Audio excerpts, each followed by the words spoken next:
Então, retornando aí a matéria, né? Como eu estava dizendo, vocês têm aqui essa linha que pedi para que vocês grifassem e marcassem aí algumas traduções possíveis, mas em específico aqui para a gente, o que nos indica que esse verbo aqui é utilizado no sentido de posse, de possuir.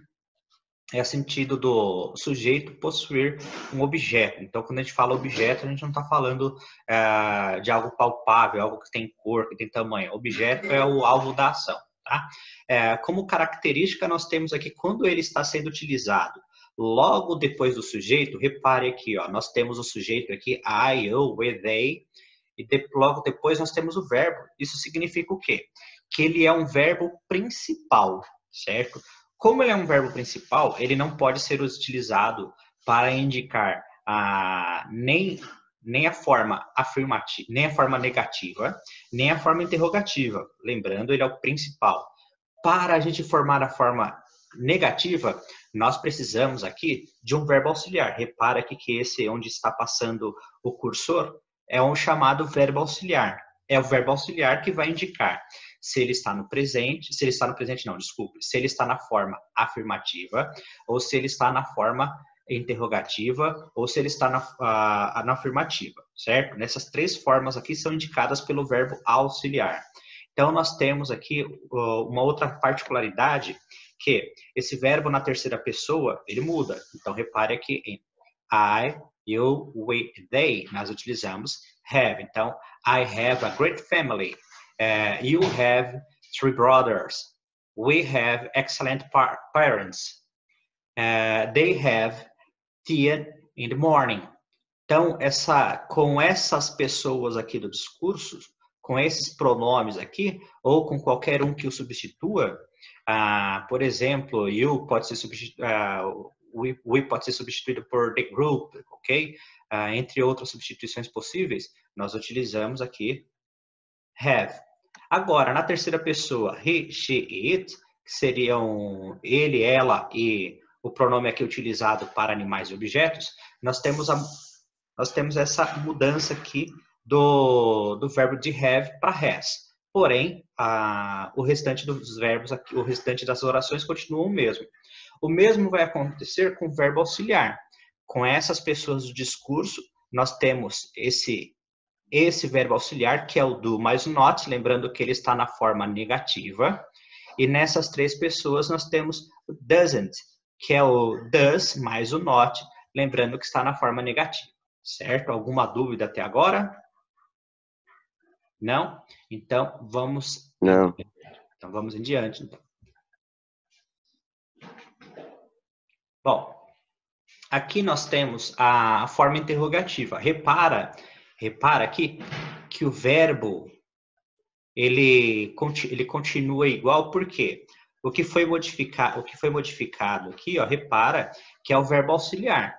Então, para você fazer a forma interrogativa, basta você fazer aquela mudança de posição entre o verbo auxiliar e o sujeito, e depois utilizar o ponto de interrogação ao final da frase, assim como está. Então, para nós já havíamos visto essa matéria em sala de aula, nós vamos fazer agora a correção do exercício, certo? Para fazer a correção do exercício, eu coloquei ele aqui para vocês e eu quero que vocês acompanhem aí, por favor. Então, repara aí, nós temos aqui o seguinte contexto. Any brothers significa, em linhas gerais aí, nenhum irmão. E nós temos um but, certo? Que é o mas, ou seja, o mas para a gente aí é aquela conjunção de adversidade, ou seja, de contrariedade entre um e outro. Nós vamos utilizar o verbo to have nas suas formas afirmativa, interrogativa e negativa. Nós temos que prestar atenção se nós vamos utilizar o have ou has de acordo com a pessoa do discurso. Então, no primeiro aqui, nós estamos falando aqui, ó, nenhum irmão. Então, a frase significa que eu não tenho nenhum irmão. Então, como é que fica na forma negativa? I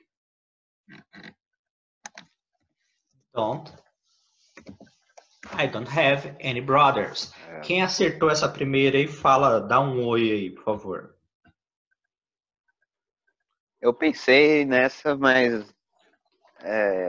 não foi. Tá bom, não tem problema. Então, quando você for fazer lá na hora da prova, é só pensar nessa estratégia que eu estou comentando agora.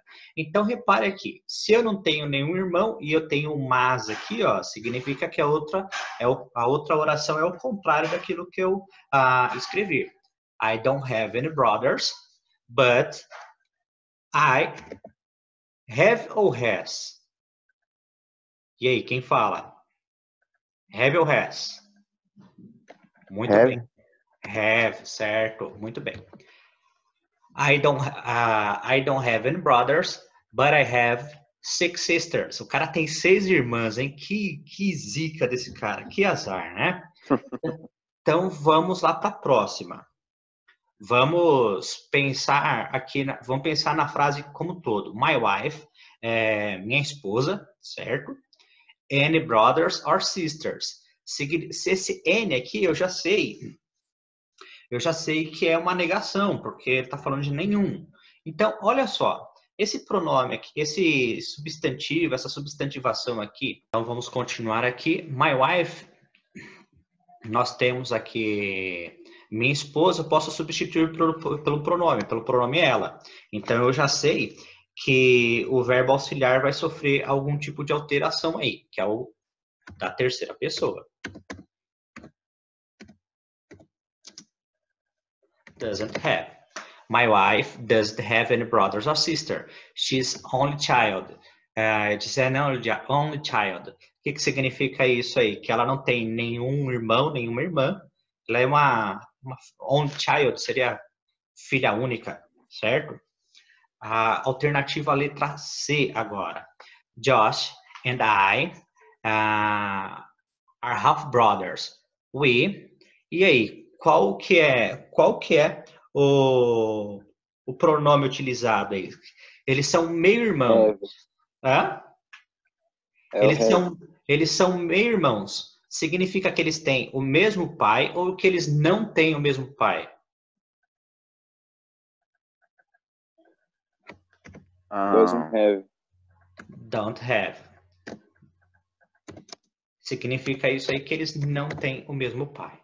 Então, muito bem. Quem acertou aí pode colocar um certinho. Quem já teve a correção, é que, se não me engano, nós havíamos feito uma correção aí numa véspera de feriado ou algo parecido com isso. Aí tinha menos gente na sala no dia, tá? Mas se você tem a correção, não tem problema. É só continuar acompanhando. Continuando aqui, a letra D, Henry. Henry nós podemos substituir por he. Muito bem. E two dads, but he, a man. Ele tem 2 pais, mas uma mãe apenas. Significa possivelmente que a mãe casou de novo e ele considera tanto o pai quanto o padrasto como uma coisa só, como um único pai. Então, aqui como nós temos o he, nós utilizamos dessa forma. Está certo isso?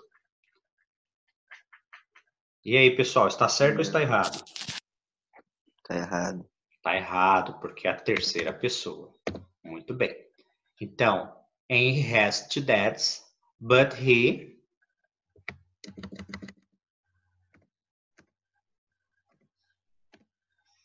Está certo? E aí, certo ou errado, pessoal? Tá errado. Doesn't have a mom. Certo? Há alguma dúvida nesse exercício? Não? Não. Então, vamos para o próximo exercício. Bom, aqui nós precisamos montar as orações. Nós devemos montar as orações usando o verbo na maneira correta, na forma correta, certo? Nós temos aqui, you, big car, como exemplo. Então, nós estamos montando aqui perguntas. Significa o que isso? Que eu sempre vou começar a oração com o verbo auxiliar. Então, olha aqui. Do you have a big car? Se eu tirasse esse verbo auxiliar, o que ia acontecer? Nós não teríamos aí uma interrogação, certo? Nós teríamos uma afirmação. Bom, vamos lá para a resposta, então. Eu vou colocar a resposta aqui. Your partner, nós podemos substituir esse your partner por he ou she, certo? Então, nós vamos começar com o verbo auxiliar correto. Aí, o restante da frase, poxa, é só copiar? Não, a gente tem que acrescentar também o outro verbo. Então, eu começo com o verbo auxiliar, depois o sujeito. E que verbo que eu utilizo agora? Para indicar que a pessoa tem alguma coisa aí.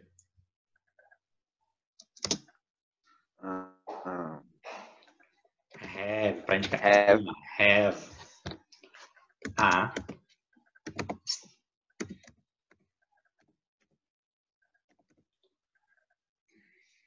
e o ponto de interrogação, certo? Perguntar. O que significa stepmother? Pergunta de 5º ano, hein? Quem acertar ganha um ponto. É madrasta, não é? É madrasta, muito bem. É o Arthur que está falando, né, Arthur? Isso. Muito bem. Então, vamos lá para a segunda. Anne e Mark. Repara que isso aqui, ó, é uma pegadinha, mas as pessoas costumam cair em confusão. Como nós temos aqui o nome próprio, aí logo a gente vai pensar, poxa, então eu posso substituir esse N por she, certo? Só que no caso, repare que nós temos aqui uma conjunção aditiva. Então, são duas pessoas aí, não é uma só. Então, eu utilizo o pronome do. Do Annie and Mark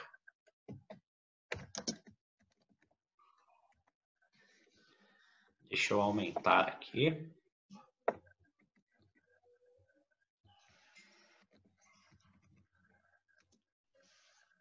Mark have children. Pergunta. Em português aí, o que significa essa frase?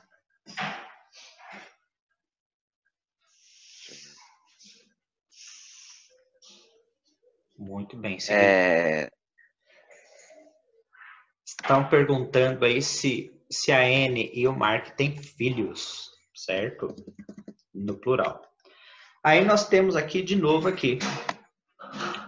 Do you and your wife? Significa que são duas pessoas. Então, se são duas pessoas, eu não vou utilizar esse verbo auxiliar. Então, nós vamos utilizá-lo, o verbo auxiliar, sem a contração de terceira pessoa, sem a flexão de terceira pessoa, certo? Então, eu utilizo lá o pronome adequado, o verbo adequado ao pronome. O restante da frase, eu continuo. Do you and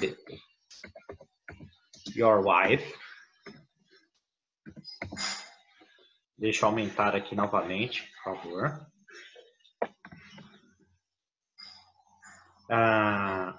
O verbo é o verbo sem flexão de terceira pessoa novamente.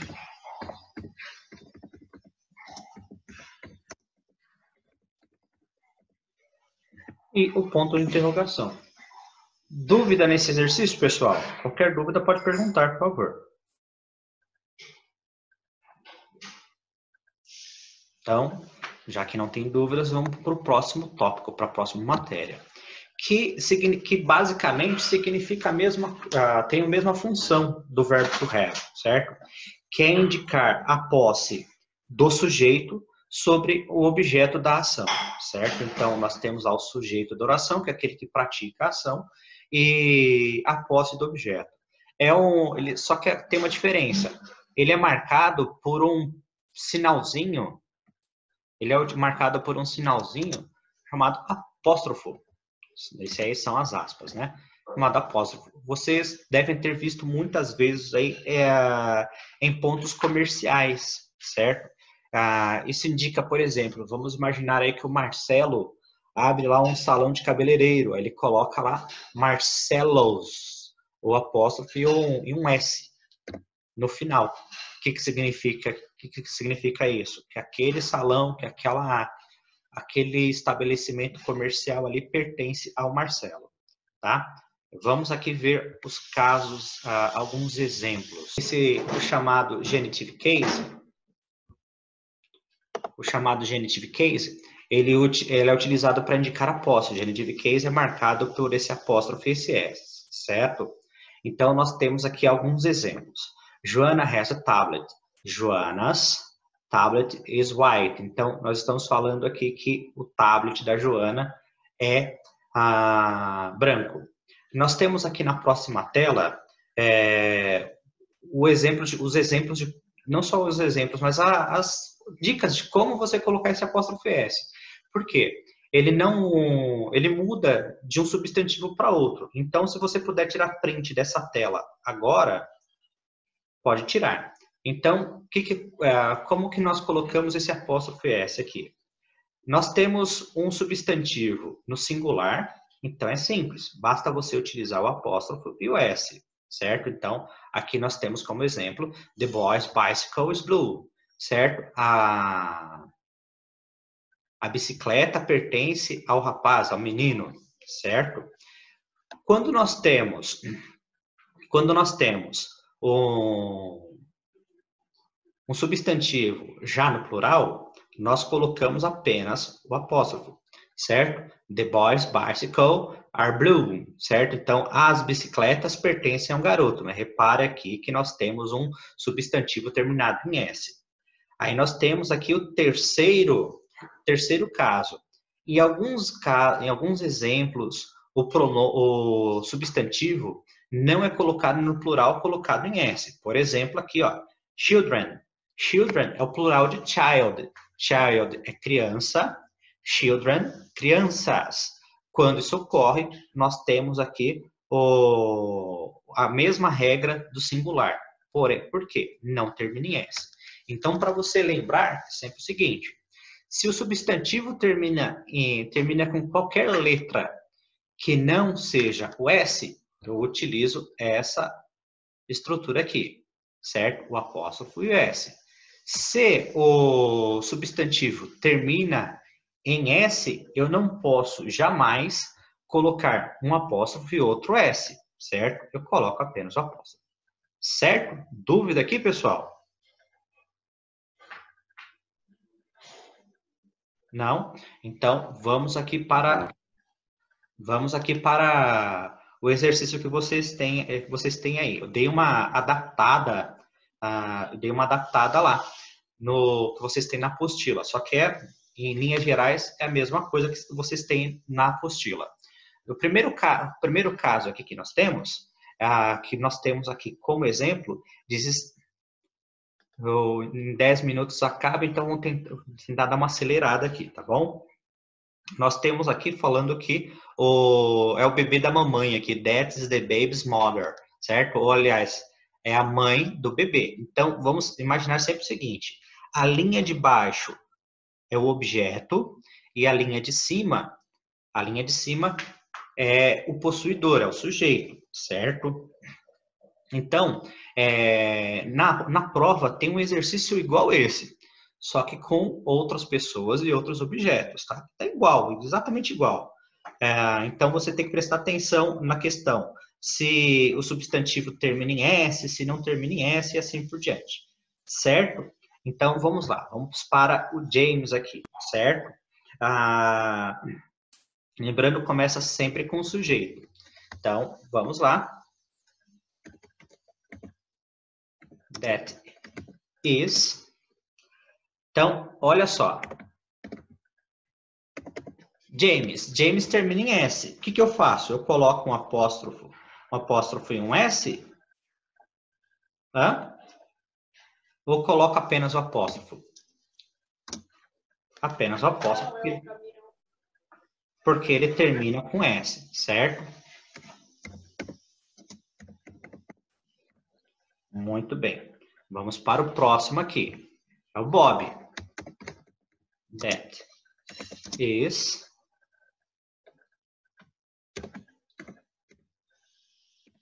Bob's car. Significa que o carro é do Bob. Então, vamos para a próxima aí.